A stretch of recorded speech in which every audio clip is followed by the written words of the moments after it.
These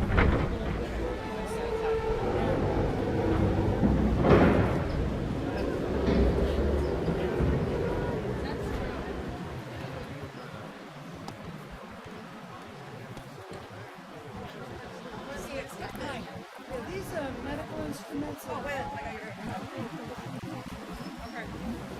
medical instruments. I thought you did that. I thought you did that so you could hear better. I've got a better idea. Hello. Gee, did you hear about the young guy and the old guy that were in the church? And the bells started ringing, and the young fellow says, "Aren't those chimes wonderful?" And the old man says, "Yeah, I can't hear you." And the young guy, "I said, aren't those chimes wonderful?" He says, "Yeah, I can't hear you." "I said, aren't those chimes wonderful?" "Yeah, I can't hear you. The doggone bells are making too much noise." Tooth extractor. What's up? Yeah. I noticed you were interested in my medicine. I've got some real old stuff there. Just slip that over. Oh, boy.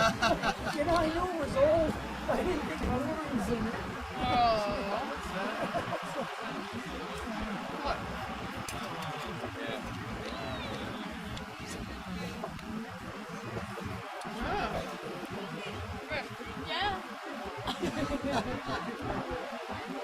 Those are musket balls. It gives you an idea what the bullets were like during the Revolutionary War. That was about 100 years after the witch trials. Would you like to try? It gives you an idea of the weight. No, they didn't. That's why they lined up and shot them all off at the same time. Hopefully you hit something. Because I'm on the shorter side. I don't, in line, they put the shorter guys in the middle, the taller guys out at the end. And the enemy is told to aim for the middle of the line and he'll cross the line. So the shorter you were, the less likely you were to survive. Nice. Well, this is money. I have it for children just to give them an idea. This is, everything's reproduction, but this is a Spanish dollar. And of course, they're worth a lot more than they are today. I mean, money was worth a lot more than it is today. This is a English penny that would have been minted just after the Revolutionary War. And you could buy 2 or 3 loaves of bread with one. The thing that was popular back then was to bleed people. This is a flame for that. If you had a high fever, they'd bleed you, believing that that would help the high fever. And they collected in bleeding cups, measuring it. If they only want to take a little bit, if they're doing it for children, they'd use leeches, and I've got one right here. This is a real, this is a real genuine fake rubber leech.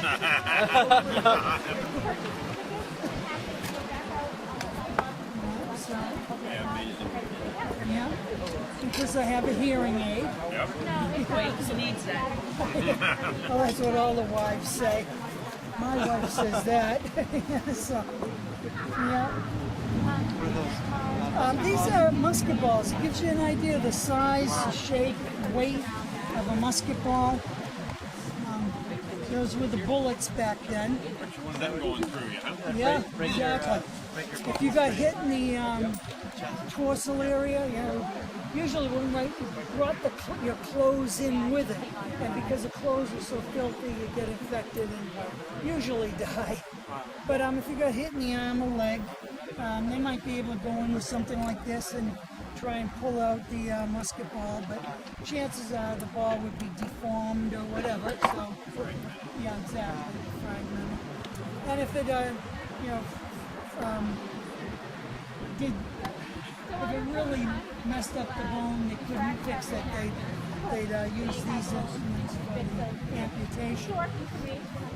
By the Civil War, they were able to repair legs, even the really badly damaged ones. But the problem was that out in the field, they didn't have the time, and that's why they amputated so many of these guys on their legs. Makes you appreciate what we have today. Yeah. Back in my day, we would have used laudanum, which was opium mixed with wine. But by the Civil War, they had the ether and chloroform, to sleep. So.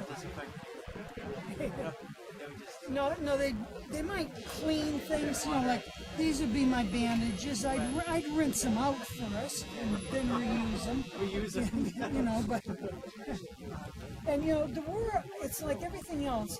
There are a lot of doctors that already had ideas that other doctors didn't have, so they're already realizing that if you had fewer patients in the hospital room, fresh air, change the covers more often, these guys had a better chance of survival. And they may not have known why, but at least they knew that, even during the Revolutionary War. But you know, it takes a long time for some of these ideas to change. In my lifetime, you know, they used to take out tonsils, now they don't as often. And they used to have me stay in bed for a week or two after an operation. Now they don't. Yeah. Well, We ain't paying anymore. yeah, it might have been the insurance company that did it. Yeah. But you know, things change over a period of time, so it's kind of hard to. Even by the Civil War, there's some doctors still bleeding, and even today, there are people that do cupping and. And they're back to doing leeching too. Some Yes, some yeah. hospitals will use leeches. Yeah. Yep, you're right. So and there's still a lot of quack medicine today. So now this is a trepan. A lot of times these guys will get hit in the head. See, let's see if I can find. There he is. So you know, you get off one or two shots, and the enemy gets up to you by then, and so you might get hit on the head with the butt of the gun. And when you did it, because you wouldn't feel too well, so then what they do is they go in with the trepan and cut a hole in the skull so that they could alleviate the pressure for the brain.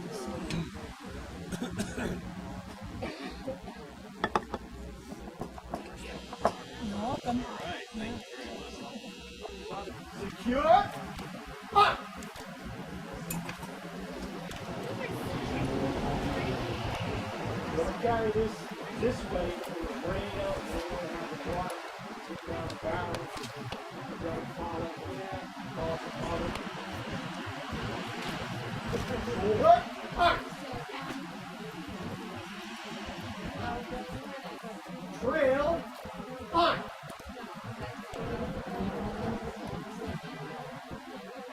Over. Up. Forward. Up.